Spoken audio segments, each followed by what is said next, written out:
Mysterious creature caught on camera. Nuevo León, described as being a mysterious goblin-like witch, was photographed in a tree in the town of General Terán. The extraordinary photograph is being circulated on many social media platforms, eliciting a strong reaction from viewers. A man called Juan captured evidence of the supposed witch's presence in a tree within a park in the Citricultores neighbourhood of Monterrey. Following the internet distribution of the photographs, individuals from Mexico emerged and provided specific accounts of their strange encounters with mysterious beings that bore a resemblance to the monster seen in the photo. The earliest reports of goblin-like creatures in Mexican forests date back centuries, embedded in the folklore of indigenous communities. Known locally as duendes, these beings are often described in traditional stories as small, supernatural creatures living in the woods with both benign and malevolent tendencies. These legends have been passed down through generations, maintaining a consistent description of the creatures as small, humanoid figures with distinctive facial features. In recent years, numerous modern sightings have been reported, particularly in the rural areas of southern Mexico. One notable encounter occurred in the summer of 2021, when a group of hikers near the Sierra Madre de Oaxaca region claimed to have seen multiple goblin-like creatures in the trees. According to their account, the creatures were approximately 2 to 3 feet tall, with glowing eyes that reflected the moonlight. The hikers reported that the goblins seemed to be observing them, communicating with each other in a high-pitched, unintelligible language.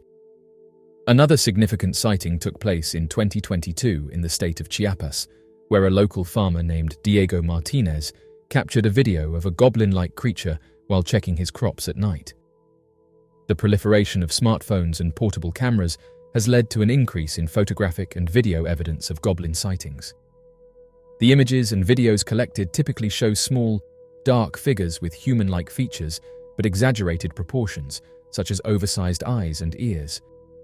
These visual records, while often of varying quality, consistently match eyewitness descriptions and provide a tangible basis for further investigation. In addition to visual evidence, some encounters have left behind physical traces.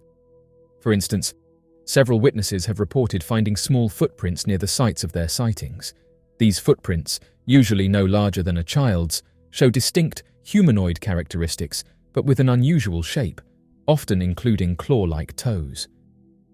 Analysis of these prints has not conclusively identified any known species, further supporting the argument for the existence of an unknown creature. The consistent and compelling eyewitness accounts, coupled with physical evidence, suggest that these creatures could be real. Whether they are undiscovered primates, new species, or something else entirely, their existence challenges our understanding of the natural world. Strange object photographed above Saudi Arabia. In the modern, bustling metropolis of Riyadh, Saudi Arabia, a city known for its blend of tradition and cutting-edge architecture, an extraordinary event unfolded that captivated the attention of locals. An unidentified object, exhibiting the uncanny ability to change shape, was photographed hovering above one of Riyadh's iconic buildings. Recently, the skyline was interrupted by an unexpected object. An eyewitness adjusted their camera to capture the majestic buildings when they noticed an unusual object hovering above them. Initially dismissing it as a drone or a conventional aircraft, they continued with their photography. However, the object soon began to exhibit behavior that defied conventional explanation. It changed shapes, morphing from a spherical form to a more elongated, cigar-like structure, and then into a triangular configuration. Mesmerized by the spectacle, the individual took several photographs, documenting the object's transformations before it suddenly shot upwards and disappeared into the night sky. The photographs captured are of remarkable clarity, showing the object in various stages of its transformation. Upon sharing the photographs with local news outlets and on social media, the images quickly garnered attention from individuals who study unidentified objects. Many pointed out that the sharp transitions between shapes would be challenging to achieve with conventional aircraft or drones. The luminosity and lack of visible propulsion systems further suggested that the object was not of any known technological origin. The sighting sparked a wave of fascination and speculation among the public. Many residents were captivated by the idea of an unidentified, shape-shifting object in their skies. Social media buzzed with theories ranging from advanced visitors to secret military technology. The sighting of the shape-shifting object underscores the importance of maintaining an open-minded approach to unexplained phenomena. Such encounters encourage the scientific community to expand their investigative frameworks and consider new hypotheses. The presence of an unidentified object exhibiting advanced capabilities also raises important questions about national and global security. Governments and defense organizations may need to reconsider their airspace monitoring protocols and invest in technologies capable of detecting and analyzing such phenomena. The potential implications for both civilian and military sectors are significant, emphasizing the need for international cooperation in addressing these mysterious events. Man captures a strange object above the moon. An unknown individual took a mysterious photograph of the moon that would spark both awe and controversy across social media. An amateur astronomer captured an image of what appeared to be a large circular UFO hovering above the moon. This photo quickly went viral, igniting discussions and debates about the existence of extraterrestrial life and unidentified flying objects. A large circular object can be seen hovering just above the lunar surface. Upon closer examination, the object appeared large and was perfectly round. Its size and proximity to the moon suggested that it was not a natural satellite or a known spacecraft. The photograph was quickly picked up by social media groups that investigate unidentified objects. Within hours, it had been shared thousands of times, drawing comments from people worldwide.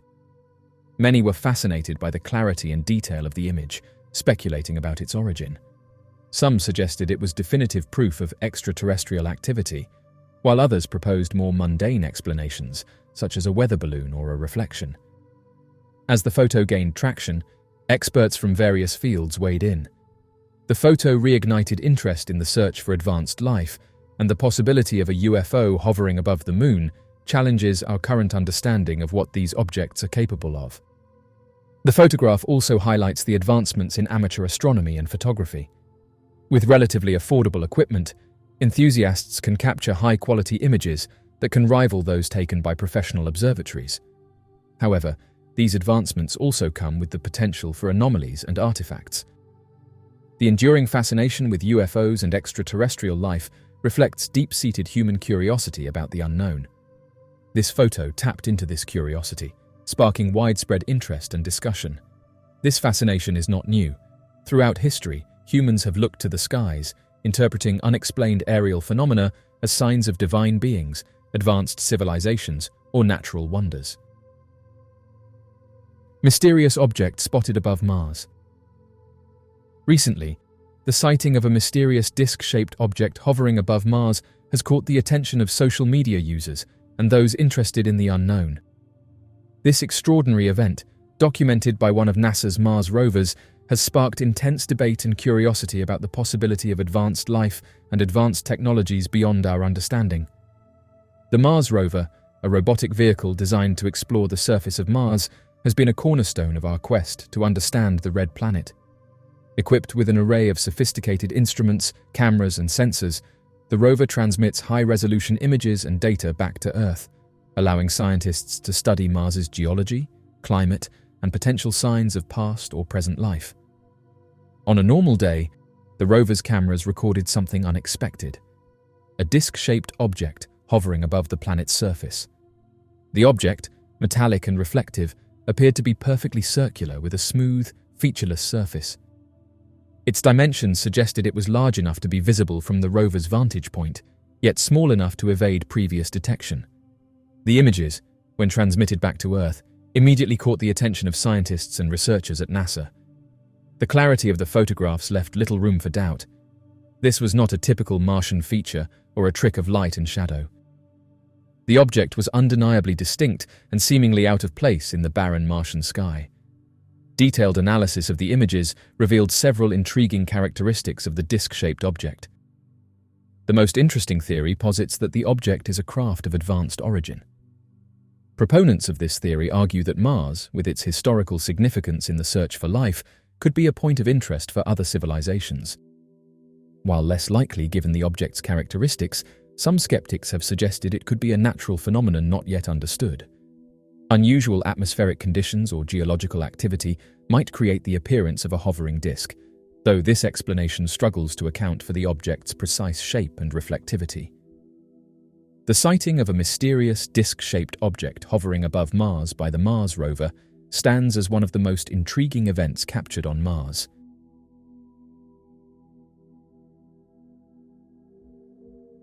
Granger Taylor was a Canadian mechanic and pilot who gained notoriety for his mysterious disappearance in 1980.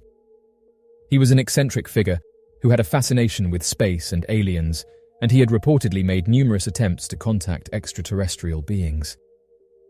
Taylor's disappearance was unusual in that he left behind a note that seemed to suggest he was voluntarily leaving Earth on an alien spaceship.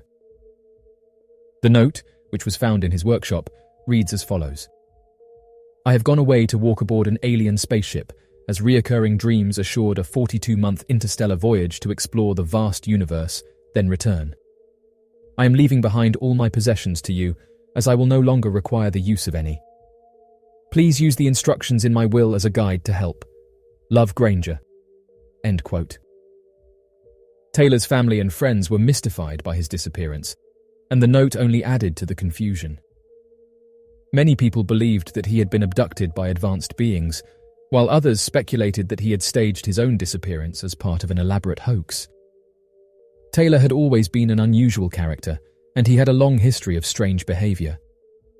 He was known for tinkering with machinery and building his own planes and cars, often using unorthodox methods. He also had a deep interest in the paranormal and was known to dabble in astrology, numerology, and other esoteric subjects. Despite the speculation surrounding his disappearance, no trace of Taylor was ever found, and his fate remains a mystery to this day. Some people believe that he may have simply walked off into the wilderness and perished, while others maintain that he was indeed taken aboard a spaceship. The case of Granger Taylor has become something of a legend, and it continues to fascinate people around the world. Some people see him as a tragic figure, driven to madness by his obsession with advanced life and the unknown, while others view him as a visionary who was simply ahead of his time. Initially, it seemed like a harmless and amusing endeavor. However, as he constructed a radio transceiver, allowing him to communicate with advanced beings, based on the recurring dreams he had about aliens and mysterious aircrafts, concerns surfaced regarding his mental well-being. On the night that he went missing, nearby residents claimed to have heard a loud bang, with some coming forward and saying that a bright light could be seen in the sky. This caused some to speculate whether Taylor had in fact been picked up by an advanced aircraft, and the bright lights that were witnessed belonged to the same craft, while others said that the loud bang could have been due to dynamite. According to Taylor's friend Keller, a severe storm occurred in Duncan on the night in question, which makes it plausible that the noise heard was thunder.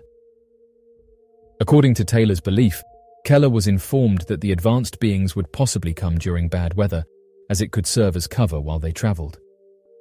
Interestingly, Taylor's possession of dynamite at the time of his disappearance should not be considered relevant, as those who knew him said that he was an expert with dynamite and said that he wouldn't have done anything to cause himself harm. Keller was involved in the construction of the spaceship that was built on Granger's farm. He firmly believes that his friend would not do anything that would cause harm, and describes him as an extremely intelligent, pragmatic, and wise individual. According to Keller, Taylor was the epitome of level-headedness. Keller and his family were among the last individuals to have seen Taylor alive. According to him, he would have noticed if Taylor had any unusual intentions, as he was a very intelligent person who lived his life normally. However, he believes that after being called a spaceman, he began to be seen as someone who was not level-headed. Regardless of what actually happened to Taylor, his story has become a powerful symbol of the human desire to explore and understand the unknown. It is a reminder that, despite our many technological advances and scientific discoveries, there are still mysteries in the world that elude us, and that the quest for knowledge and understanding is never truly over. The mysterious disappearance of experienced hiker Karen Sykes. On the 18th of June back in 2014, renowned hiker and climber Karen Sykes would disappear from the slopes of Mount Rainier, located in the state of Washington, after stepping out of view from her hiking partner for only a few minutes. For the investigators tasked with making sense of Karen's sudden vanishing, the case would be considered one of the most bizarre disappearances recorded on the slope of Mount Rainier. Even more difficult to explain, the years of experience held by Karen Sykes would make the investigation even more puzzling as the days for her search dragged on. According to the official report, Karen Sykes was a professional journalist who had more than 10,000 hours of hiking and camping under her belt by the time of her disappearance. Despite being 70 years old, friends and family of Karen Sykes revered her athletic abilities and would often remark that she was in perfect health despite her age.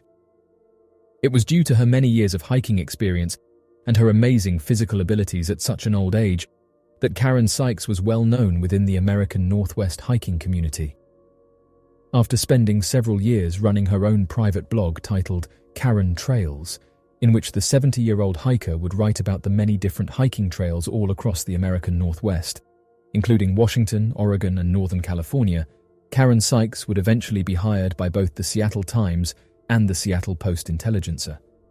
While working for both newspapers, Karen Sykes would write several dozen articles focused on hiking tips and survival advice, which trails were the most pleasant and with the least amount of tourists, and many personal stories regarding her own hiking and climbing sessions over the years. Eventually, her reading fan base would grow to such a size that Karen Sykes would eventually publish several books on hiking across the state of Washington and interviewing some of the most skilled climbers in the United States. After co-authoring several book publications, Karen would take up a small hobby of professional photography, helping her to author another book on choosing the best trails for hikers wishing to see amazing views, pass through areas rich with wildflowers, and stay completely safe while hiking. It would be by this point in her career that Karen Sykes would have accrued a vast amount of experience in hiking, climbing, and scrambling, and was referred to by the Seattle Times as the guru of the trails. Yet, despite this vast amount of experience with the outdoors and other famous trail guides and climbers, on the 18th of June, 2014, a disaster would soon strike. According to Karen's boyfriend, as the two were getting ready in the morning of June 18th, Karen Sykes had told her boyfriend that she wanted to visit an area of Mount Rainier that she had visited several times in the past to help finish her research for a new article she was planning on writing about the trail. Expecting to spend the better part of an entire day, the two packed extra survival equipment, food, water, and overnight gear in the event that their hike took longer than usual. By the early afternoon, the couple were out on the slopes of Mount Rainier, following the safe open trails closer to the base of the mountain, with the highest point of the trail being around 5,000 feet, much lower than where people typically tend to disappear or get injured. According to Karen Sykes' boyfriend, Bob Morthorst, the couple were halfway up the trail when Bob needed to take a short break. Karen, who was still in good shape, decided to walk up the trail a little further to scope out the trail ahead before returning to where her boyfriend decided to rest. Morthorst would later tell investigators that Karen had only been gone for about 10 to 20 minutes when he started to grow worried and began to head up the trail to look for her. After about an hour of searching, Bob Morthorst was unable to locate any sign of Karen Sykes, even after wandering the wide-open trail while calling out to her. Worried that something far more dangerous had occurred, he would immediately return to areas staffed by the National Park Service and would ask for a search and rescue effort to immediately be put underway. Bob Morthorst would later tell investigators that he was unsure of what had happened and whether or not Karen had been injured or merely wandered off of the trail by accident. Morthorst would remark that given her vast experience on those trails, it seemed highly unlikely that Karen Sykes could have gotten lost or wandered away from the obvious trail lines, even if she had forgotten a hiking map or any other equipment to help reorient herself. Despite her sudden vanishing, hopes remained high for Bob Morthorst and members of the National Park Service who believed that she would be found and returned in only a few hours. Given the fact that the reported time of her disappearance was much earlier in the day, it also provided search and rescue with enough daylight to locate her before nightfall, where temperatures were expected to plummet to unsafe levels. Additionally, given the fact that the couple had each packed extra gear and supplies to survive an overnight stay, volunteers were in high hopes for the first 12 hours of her search. Within the first hour of her search, the National Park Service would bring together 6 ground crews made up of an average of 3 search and rescue volunteers each, 2 canine teams that were experienced in located lost hikers by picking up their scent and finding their tracks, as well as an airplane that flew over the area to try to find any signs of Karen Sykes around her expected trail. According to Bob Morthorst, the trail that the couple had planned on exploring was the Ojai Lakes Trail, a 13-kilometer-long hiking trail that wrapped around the slope of Mount Rainier in wide open spaces with low vegetation and fields of surrounding wildflowers. Similar to Karen Sykes, Bob Morthorst also had a history in writing articles related to hiking and the outdoors for the Seattle Post-Intelligencer, though focused more on the casual hiking and amateur outdoorsman categories. It was due to their work and Karen's desire to get photographs of the region that the couple planned on staying along the Ojai Lakes Trail, and so it was incredibly unlikely that Karen Sykes would have wandered away from the trail at any point during the hike. Armed with this information, the search and rescue teams would first search all along the trail and within a 5-mile radius surrounding the trail in the hopes of stumbling across Karen, though next to no sign of her was uncovered by any of the ground teams, the canine teams, or the overhead aircraft.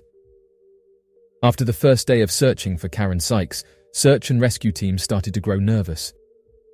The temperatures were believed to have plummeted to below freezing, and still no sign of where the 70-year-old hiker had travelled off to was uncovered.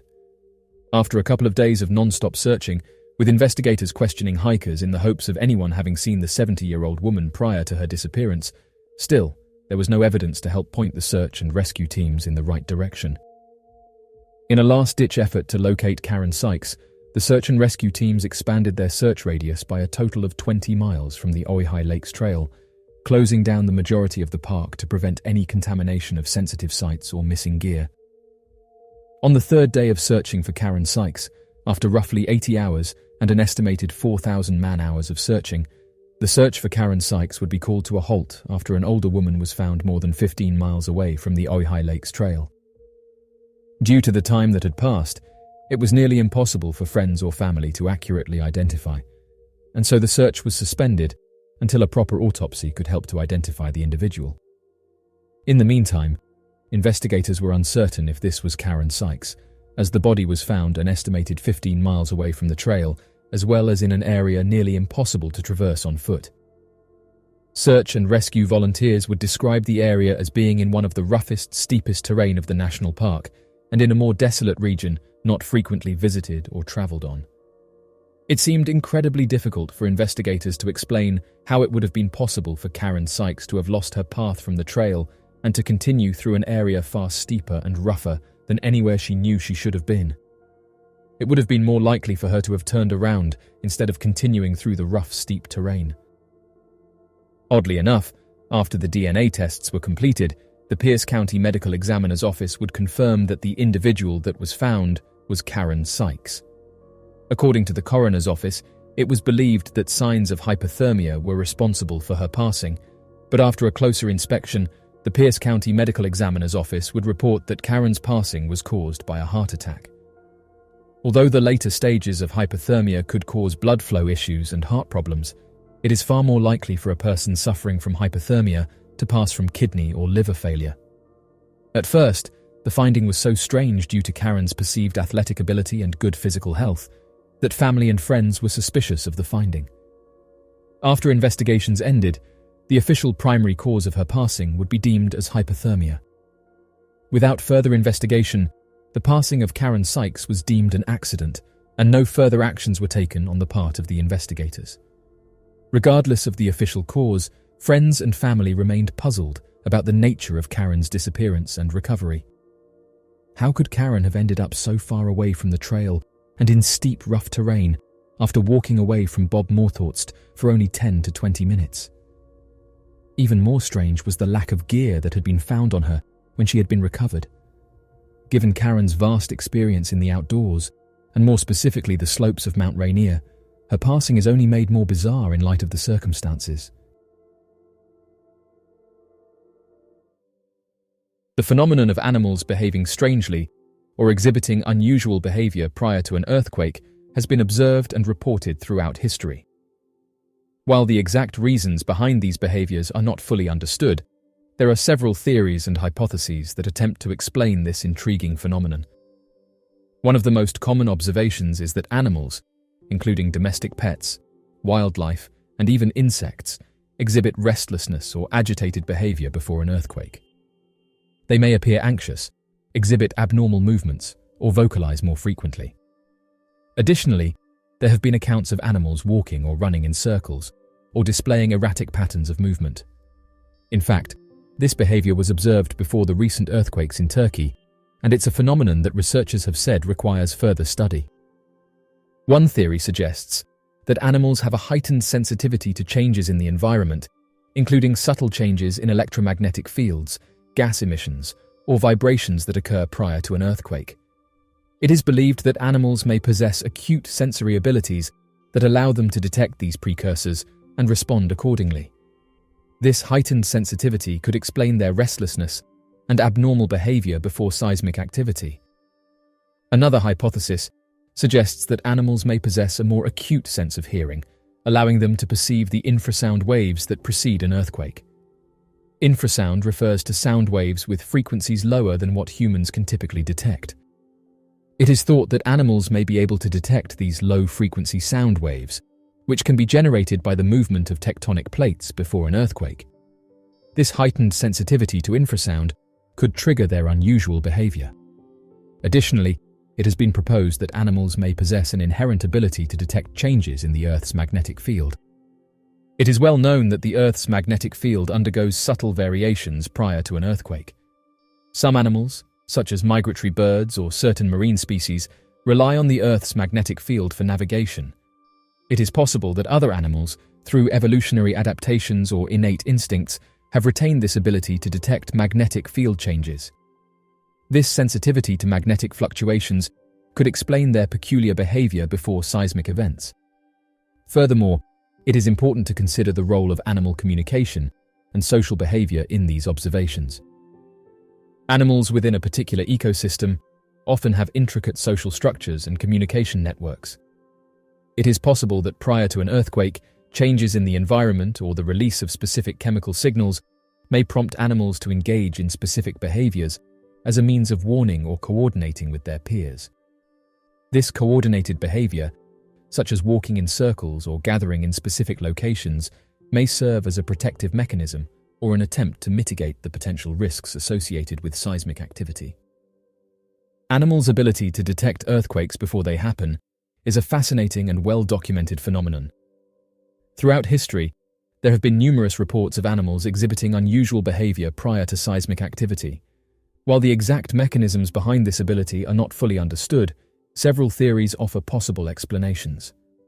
One theory suggests that animals are more attuned to changes in the environment, including subtle shifts in electromagnetic fields or the release of certain gases that occur before an earthquake. It is believed that animals possess highly developed sensory systems that allow them to perceive these precursors and react accordingly. For example, some studies have shown that certain species, such as dogs or horses, may detect changes in electromagnetic fields by sensing variations in static electricity. This heightened sensitivity could enable animals to anticipate earthquakes and exhibit behavior changes as a result. Another hypothesis focuses on animals' acute sense of hearing. It is thought that they can detect low-frequency sound waves, known as infrasound, that are generated by the movement of tectonic plates prior to an earthquake. Infrasound waves have been shown to travel long distances and can be detected by animals even when humans are unable to perceive them.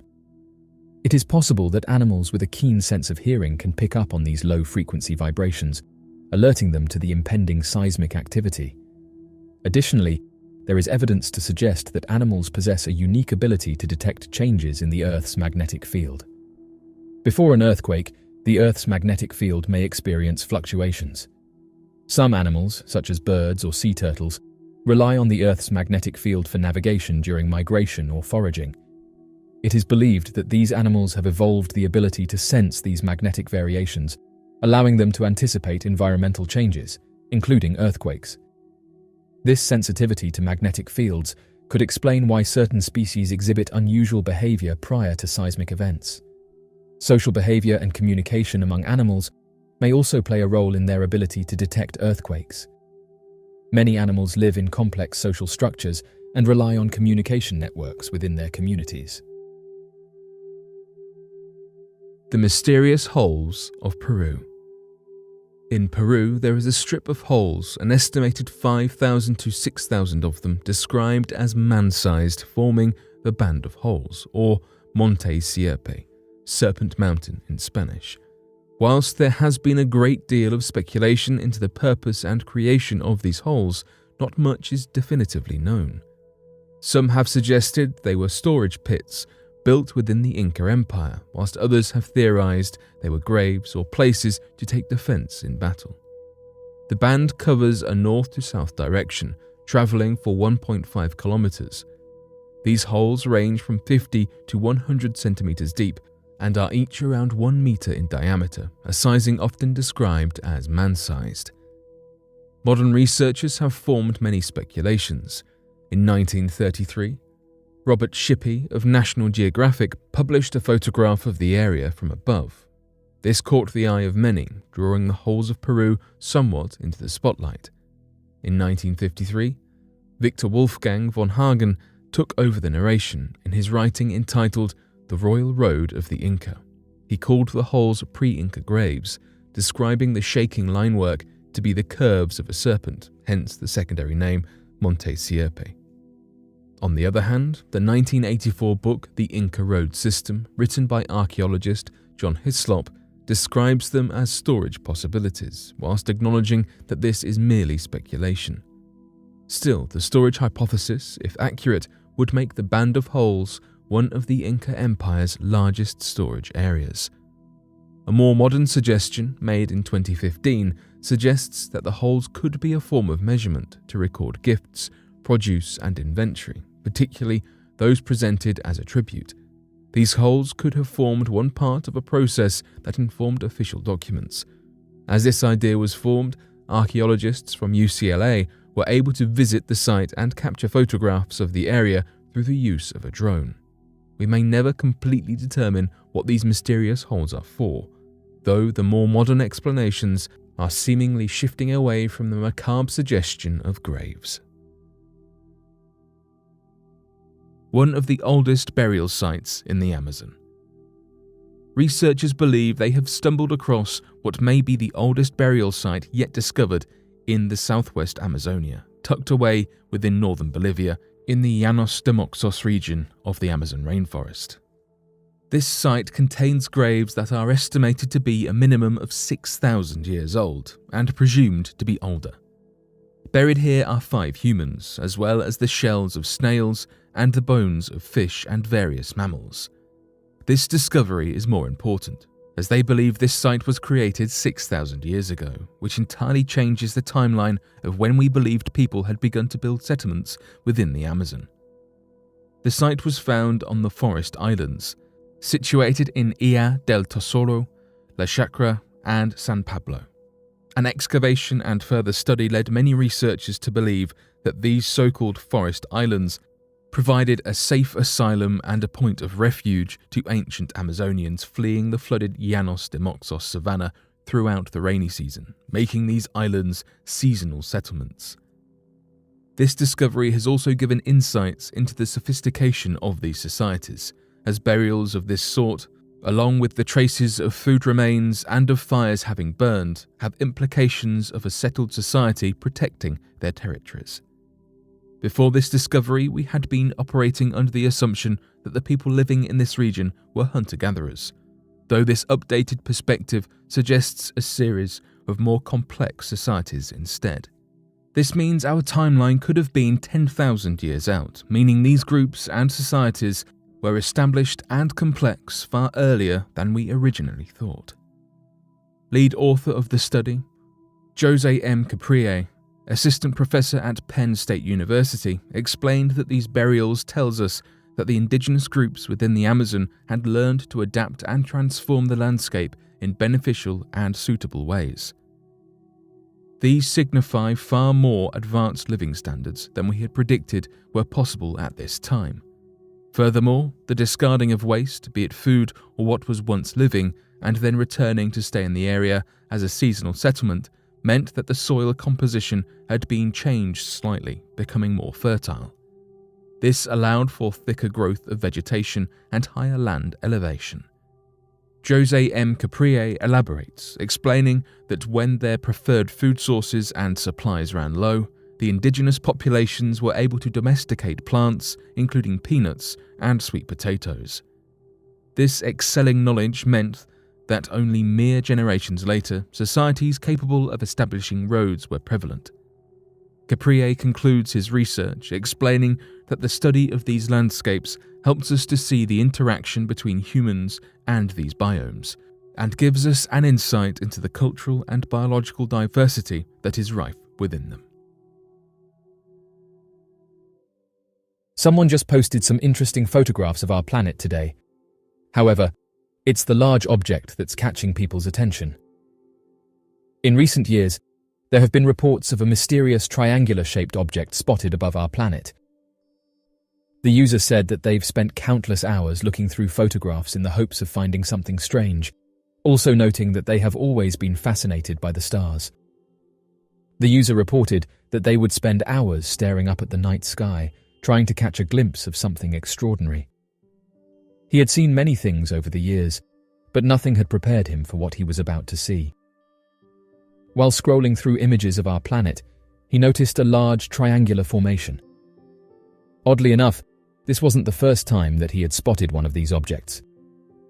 He describes one of these objects as being a giant triangle-shaped object, hovering silently above the trees.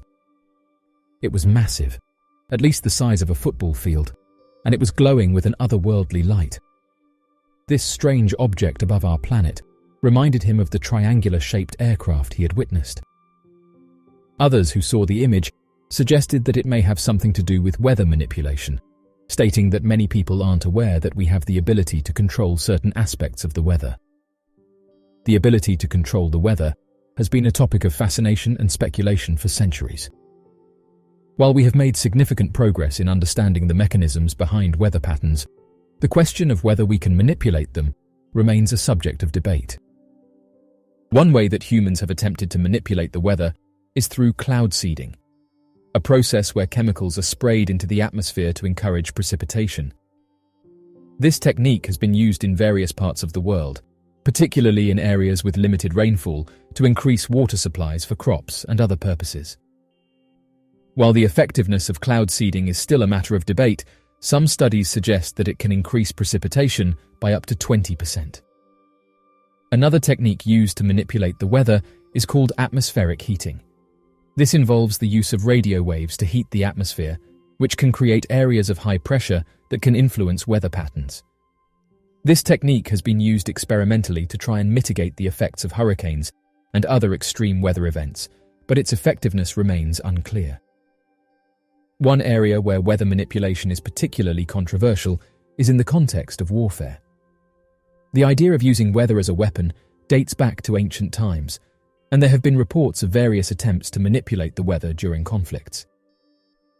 In recent years, some experts have suggested that countries could use the weather as a form of asymmetrical warfare, creating extreme weather events to destabilize their enemies. As of right now, the question of whether we can manipulate the weather is a complex and multifaceted one. While there are some indications that humans may be able to influence weather patterns to some extent, the potential risks and unintended consequences of these efforts must be carefully considered. As we continue to develop our understanding of the complex systems that govern the weather, it is likely that we will continue to explore ways in which we can use this knowledge to better manage and respond to extreme weather events. Some have speculated as to whether these strange formations are created by humans, further saying that as of right now, there's been a lot of talking about cloaking technology, with the military saying that they're also working on directed energy weapons. Cloaking technology, often referred to as invisibility technology, is a field of research that focuses on creating materials and devices that can obscure objects from view by bending and manipulating light. While it may sound like something out of science fiction, advances in materials, science, and optics have brought us closer to achieving this feat. The idea of cloaking technology has been around for centuries, with ancient myths and legends featuring magical cloaks that could make their wearer invisible. However, it wasn't until the 20th century that the concept began to take shape in the scientific community. The first theoretical work on cloaking was published in 1968 by physicist Victor Veselago, who proposed that certain materials with negative refractive indices could bend light in a way that would make objects invisible. In 2006, the idea of cloaking became more than just theory when a team of researchers at Duke University developed a cloaking device that could hide an object from microwave radiation. The device was made up of tiny copper rings arranged in a specific pattern that could alter the path of microwaves and create the illusion of an invisible object. Since then, researchers have continued to make progress in the field of cloaking technology, with some even developing devices that can hide objects from visible light. In 2015, a team of scientists at the University of California, Berkeley, announced that they had created a carpet cloak that could hide an object from view by bending light around it. The cloak was made up of tiny silicon pillars that were arranged in a way that could manipulate the flow of light. While cloaking technology is still in its infancy, there are already many potential applications for it. One of the most obvious is in the military, where cloaking technology could be used to create stealth planes and ships that are invisible to radar and other detection systems. In the medical field, cloaking technology could be used to create implants and other medical devices that are invisible to the body's immune system, reducing the risk of rejection. There are also many potential commercial applications for cloaking technology. As of right now, cloaking technology also raises many ethical questions. For example, if it is used by the military, could it be used to carry out covert operations that violate international law? And what would be the psychological effects of wearing clothing or using devices that make you invisible? Despite these concerns, the development of cloaking technology is likely to continue, with researchers around the world working on ways to make it more effective and practical. The Earth's atmosphere is a complex system that is capable of producing a wide variety of weather phenomena, many of which are still not fully understood. These mysterious weather phenomena can take many forms, from strange cloud formations to unexplained lightning strikes and thunderstorms. While many of these phenomena have been studied extensively by scientists, there are still many that remain a mystery. One of the most mysterious weather phenomena is ball lightning, a rare and unexplained form of lightning that takes the form of a glowing sphere. Ball lightning is typically seen during thunderstorms and is often reported to bounce around in the air, hover, or even pass through solid objects. Despite being observed for centuries, scientists are still not sure what causes ball lightning, although there are a number of theories. The unexplained disappearance of Kenny Veach. Kenny Veach was a 47-year-old avid hiker of the Mojave Desert in Nevada. On November 10, 2014, he told his family he planned to go on a 2-day hike in the mountains and look for a cave. He never returned. Veach was an experienced hiker who often took solo trips to explore the Mojave and Great Basin deserts of Nevada and California respectively. He was a minimalist or ultralight hiker. Even though he would camp out for days at a time, he only ever brought the bare minimum of supplies. He rarely brought a GPS, compass, or map. Although he had successfully completed many hikes in his lifetime in that manner, it is still an incredibly reckless way to hike. Veach had a YouTube channel under the name Snakebit McGee, where he had uploaded a few videos but mostly used it to watch and comment on others. His channel name came from his tendency to pick up snakes whenever he found them. He was bitten by a rattlesnake, which is where his tag name came from. On June 2014, he commented on a video titled "Son of an Area 51 Technician." In his comment, he stated that he had found an M-shaped cave about 7 miles out from Nellis Air Force Base in the Sheep Mountains, which are north of Las Vegas, Nevada. He explained that he was an experienced hiker who regularly found abandoned mine shafts and explored them, picked up rattlesnakes for fun, solo hiked across mountains others would fear to go, and even came close to Area 51. Despite all this, he never went into the M cave. He claimed that as he began to enter the hidden cave, his entire body began to vibrate. The further in he went, the worse the shaking became. He suddenly grew very scared and quickly ran out of the cave and hiked back to his car. His comment sparked an interest with others who encouraged Veach to go out and discover the cave again, this time filming the entire hike. He agreed and left to find it a second time, carrying along with him a video camera and a 9mm handgun. He posted a video of his hike, but unfortunately was unable to find the mystery cave. The viewers criticised him and provoked him to go out a third time. On November 10th, 2014, he left for an overnight trip, but never came back. After 2 days and no return, his family contacted authorities who conducted a search. In the beginning of the video he had previously posted, he stood by an abandoned mine shaft while narrating his mission details. It was at that mine shaft that search and rescue found his cell phone, 10 days after the search began. Over 30 search and rescue volunteers conducted 3 separate searches and a helicopter flyover to no avail. The trail went cold after that. Many conspiracy theories cropped up. Did he fall down the mine shaft? Or had he stumbled upon a hidden entrance to Area 51 and discovered a dangerous military secret? Was he just a reckless hiker who injured himself, or did he reach the M cave and find something ominous inside? A woman claiming to be his girlfriend later posted a comment on his last video that stated she did not believe he had had an accident. She explained that he had been suffering from depression for some time and had quit his job the year prior, so she argued that he had most likely taken his own life. So far, no conclusion has yet to be drawn about Kenny Veach's mysterious disappearance. Interestingly, someone on social media came forward and said that they found the entrance to the cave, noting that when you look at it from above, the M shape can easily be seen. They said the following: "This photograph is interesting because it seems that the M shape is only visible from certain angles, and I think this is why the cave has never been officially found. People's view may be obstructed, or they may have walked past it without realizing. Some of these cave systems are hidden, and unless you happen to be looking at it from the right angle, the cave's entrance could take on a completely different appearance." End quote. It is difficult to provide an exact number of caves in the Mojave Desert, as many are still unexplored and undocumented.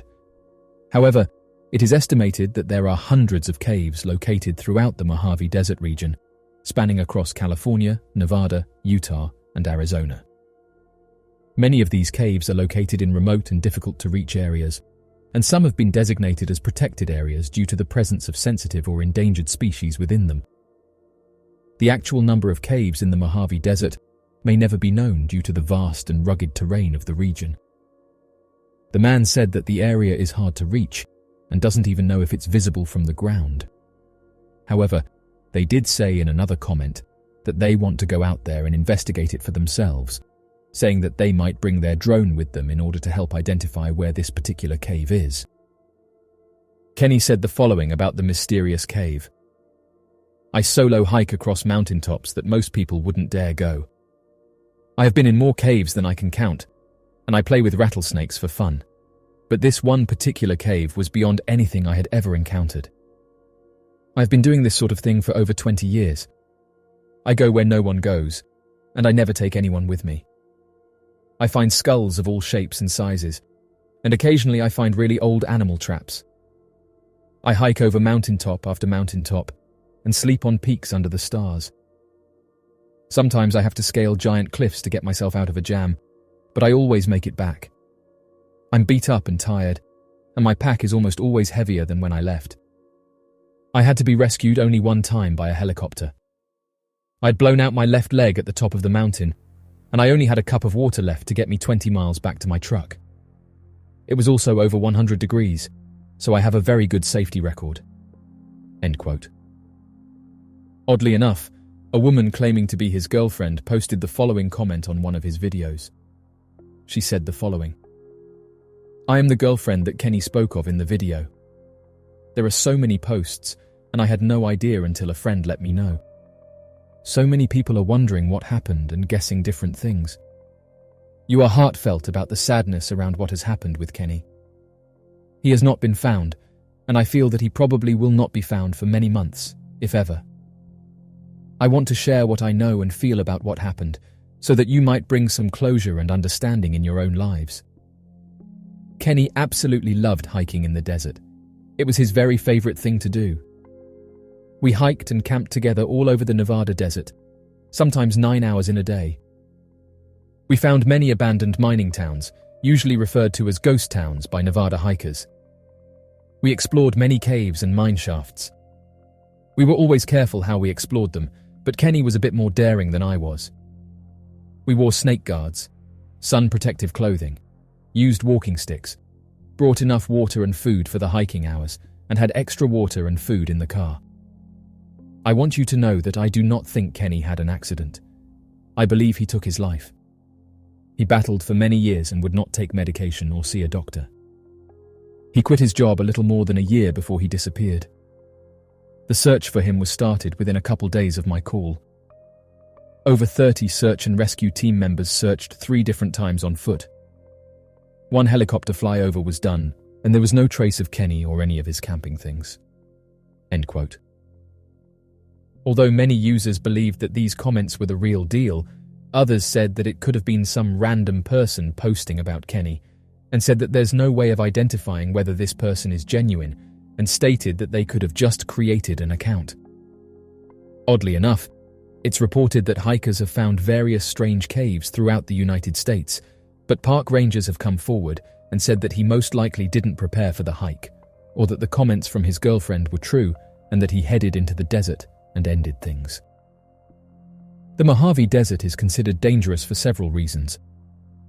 Firstly, the desert is extremely hot and dry, with temperatures that can easily reach well over 100 degrees during the day and drop to below freezing at night. This can cause dehydration, heat stroke, and other heat-related illnesses for those who are not properly prepared.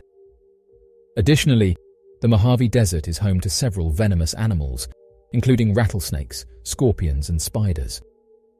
Hikers and visitors to the area should take precautions to avoid contact with these animals and seek medical attention if bitten. The desert is also vast and rugged, with many remote areas that are difficult to access and lacking in water sources. This can make it easy for hikers and visitors to become lost or stranded, leading to potentially life-threatening situations. Finally, the Mojave Desert is home to military bases and testing sites, some of which may be off-limits to the public. Visitors should be aware of these areas and avoid trespassing, as they may face legal consequences or encounter hazardous materials or weapons.